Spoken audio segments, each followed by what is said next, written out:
In South Africa, times are tough. Many people rent out extra rooms just to survive, but some houses hold secrets that no tenant should ever uncover. It all began when Sipho, a 26-year-old student, moved from Limpopo to Hillbrow to be closer to his college. He found what seemed like the perfect deal online: a cheap, fully furnished room for just $1,200 a month, with no deposit required. The landlady, a foreign woman named Miriam, was quiet and soft-spoken. She always wore a head wrap and gloves.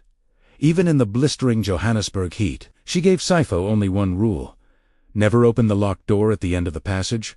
Sipho just laughed it off, assuming she was probably hiding valuables or personal belongings. He had no idea how wrong he was. Soon, strange things began to happen. Every single night, like clockwork around 2 a.m., Sipho would hear knocking coming from behind that locked door. Sometimes it was a slow, gentle tap, tap, tap, tap. Other times, it was a furious, desperate pounding. When he finally built up the courage to ask Miriam about it, she just calmly dismissed it. Selene Eat was just the plumbing. But one night, the power went out. As Sipho used his phone's flashlight to find his way, his heart stopped. He saw a trail of wet footprints leading from the locked door straight to his own room. His friends tried to make a joke of it, saying Hillbrow is haunted by the ghosts of people who never paid rent. But Sipho couldn't laugh. He couldn't sleep anymore. One Friday, Miriam announced she was leaving early for a church service. This was Sipho's chance. His curiosity and fear got the better of him. He grabbed a spoon from the kitchen and managed to pick the old, rusty lock.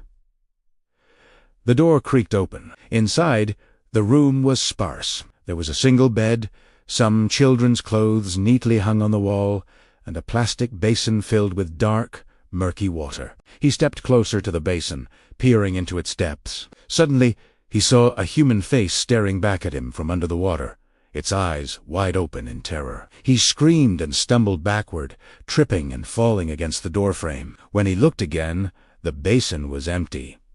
The water was gone. That very night, police raided the building following a complaint from another tenant. They broke down the door to the locked room and, after pulling up the floor tiles, discovered a shallow grave. Inside were the remains of a child who had been reported missing a year earlier, the son of one of Miriam's former tenants. But when the police went to arrest her, Miriam had vanished. Neighbors later whispered that she used to host strange cleansing rituals for foreigners who needed luck and fake documents.